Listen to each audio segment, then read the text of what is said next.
Oke, kita ketemu lagi di dalam digital content psychometry.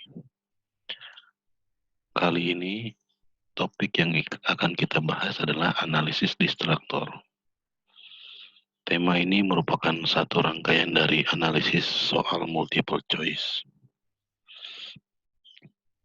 Materi ini berkaitan dengan learning outcome yang kedua, yaitu explain the theory and practice of psychological testing and the important aspect of psychometry. Nah, sebelum kita panjang lebar membicarakan tentang proses analisis distraktor, kita mesti tahu dulu apa itu distraktor. Dalam soal-soal multiple choice, biasanya itu soal multiple choice terdiri dari pokok soal, kemudian ada pilihan jawaban. Nah, di antara pilihan jawaban itu terdapat satu kunci jawaban, kemudian lainnya adalah pengecoh atau distraktor. Nah, misalkan pada soal ini, kunci jawabannya adalah E, sedangkan A, B, C, dan D adalah distraktor. Nah, yang kita maksud di sini adalah kita ingin melihat apakah distraktor A berfungsi, B berfungsi, C berfungsi, dan D berfungsi. Nah, inilah yang dimaksud dengan analisis distraktor. Salah satu elemen penting dalam menjaga kualitas item, pilihan ganda adalah kualitas dari distraktor pada setiap item tersebut.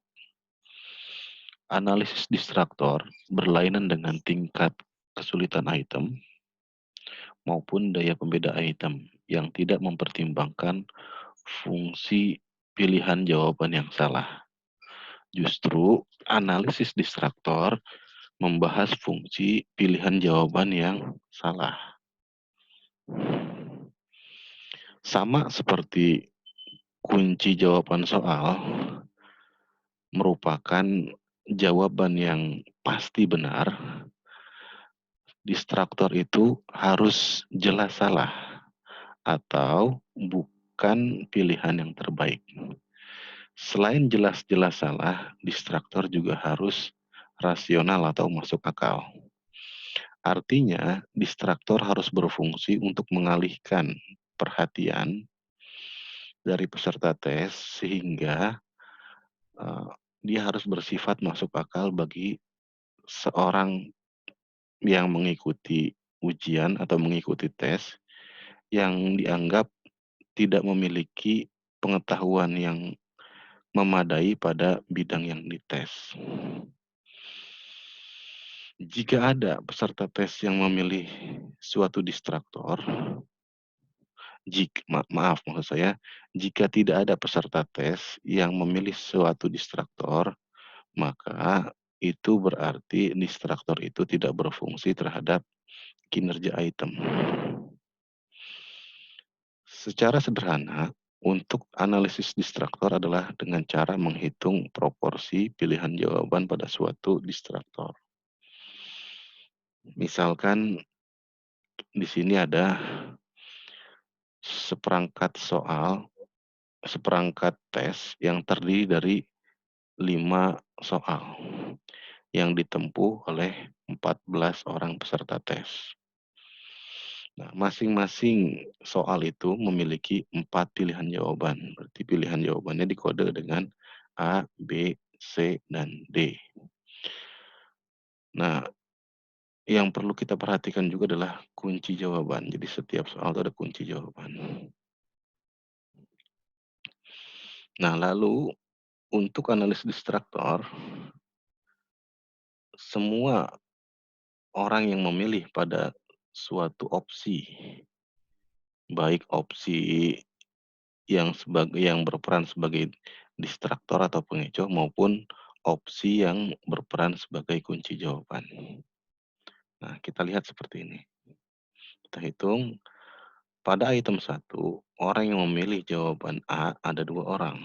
Jawaban B ada 2 orang, jawaban C ada 6 orang, jawaban D ada 4 orang, dan begitu pada soal-soal selanjutnya.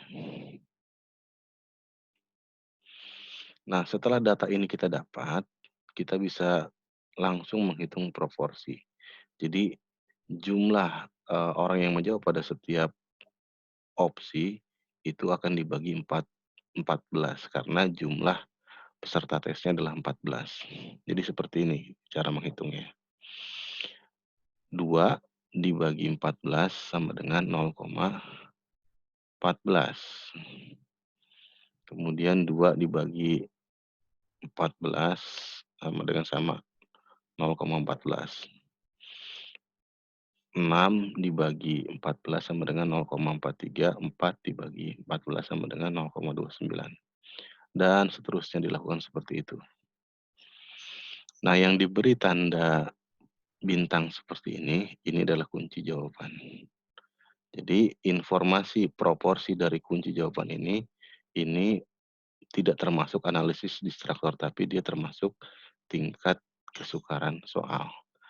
Jadi baik analisis distraktor maupun tingkat kesukaran soal itu pada tataran penghitungannya tidak jauh berbeda. Jadi proporsi yang menjawab pada opsi tersebut kemudian dibagi dengan N. N itu adalah jumlah peserta tes. Nah, lalu dari sini, dari hasil penghitungan ini, kita bisa menentukan suatu distraktor berfungsi secara efektif atau tidak berfungsi dengan efektif. Nah, distraktor dikatakan efektif jika memiliki proporsi atau probability 0 di atas atau sama dengan 0,1. Nah, di bawah itu berarti tidak efektif. Nah, dilihat dari nomor 1, soal nomor 1, semuanya distraktor berfungsi dengan efektif. Begitu juga nomor 2, nomor 3, nomor 4, dan nomor 5. Jadi semua distraktor pada kelima item ini berfungsi dengan baik. Nah, untuk mempertajam pengetahuan Anda tentang proses analisis distraktor ini, silahkan input data ini, kemudian lakukanlah analisis distraktor terhadap data di atas. Sekian, terima kasih.